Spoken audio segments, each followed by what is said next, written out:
આજની આ સ્થાનિક સ્વરાજ્યની ચૂંટણીઓ બાબતની પ્રેસ કોન્ફરન્સમાં આપ સર્વનું સ્વાગત છે.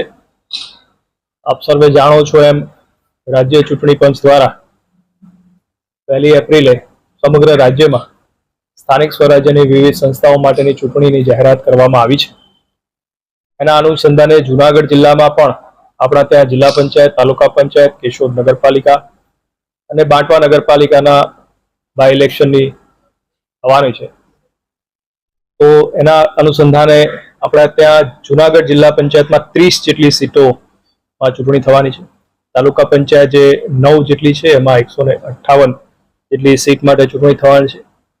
કેશોદ નગરપાલિકાના 9 વોર્ડના કાઉન્સિલરોની ચૂંટણી થશે અને બાંટવામાં 1 વોર્ડના બાય ઇલેક્શન થશે. સમગ્ર ચૂંટણીની વાત કરીએ તો આપ જાણો છો એમ આજથી ઉમેદવારો જે છે પોતાનું ઉમેદવારી પત્ર ભરી શકશે, જે આગામી 11 એપ્રિલ સુધી ચાલશે. 11 એપ્રિલ ઉમેદવારી પત્ર દાખલ કરવાનો છેલ્લો દિવસ છે. ત્યાર પછી 13 તારીખે જે પણ ઉમેદવારી પત્રો આવ્યા હશે આરઓ દ્વારા એની સ્ક્રુટિની થશે અને 15 તારીખ સુધીમાં ઉમેદવાર જે છે એ પોતાનું નામાંકન છે એ પરત ખેંચી શકશે.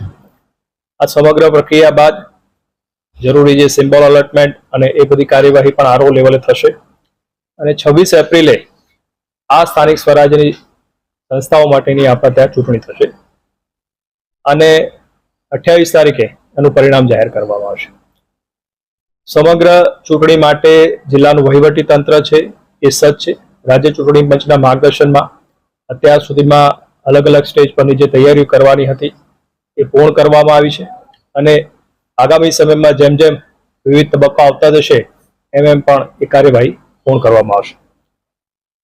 ચૂંટણીના સ્ટાફની વાત કરીએ તો જિલ્લા પંચાયતમાં આપણા ત્યાં વર્ગ 1 ના અધિકારી હોય છે, એ આરઓ તરીકે કામ કરે છે અને વર્ગ 2 ના અધિકારી એ આરઓ તરીકે એને મદદમાં કામ કરતા હોય છે.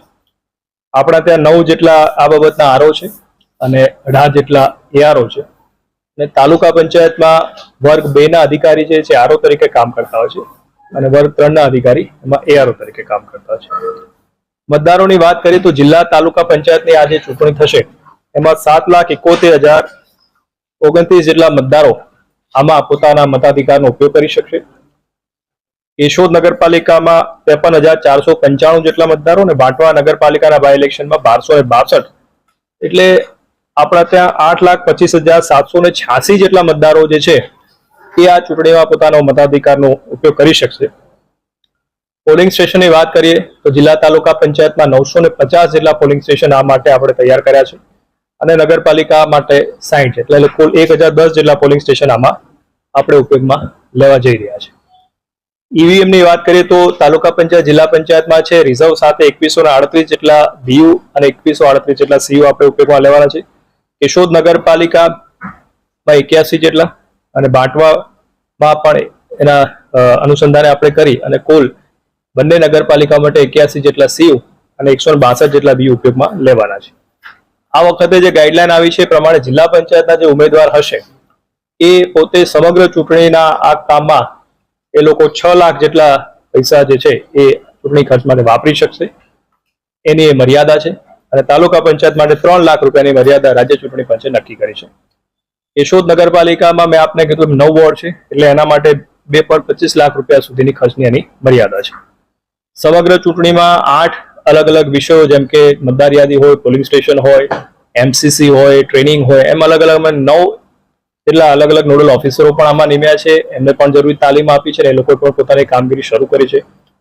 આપના માધ્યમથી ખાસ મારે મતદારોને અપીલ કરવાની કે હાલના તબક્કે આપનું નામ જે છે એ મતદાર યાદીમાં અચૂક ચકાસી લેશો અને 26 તારીખે જ્યારે આ ચૂંટણી યોજાવાની છે જે સવારે 7 વાગે શરૂ થશે અને સાંજે 6 વાગે પૂરી થશે, આ સમગ્ર જે સમય છે એ દરમિયાન આપના મતાધિકારનો ઉપયોગ કરો. પોતાના વ્યસ્ત જે શેડ્યુલ છે એમાંથી થોડો સમય કાઢી અને લોકતંત્ર માટે પોતાનો સમય ફાળવો એવી મારી ખાસ આપને સર્વને વિનંતી છે.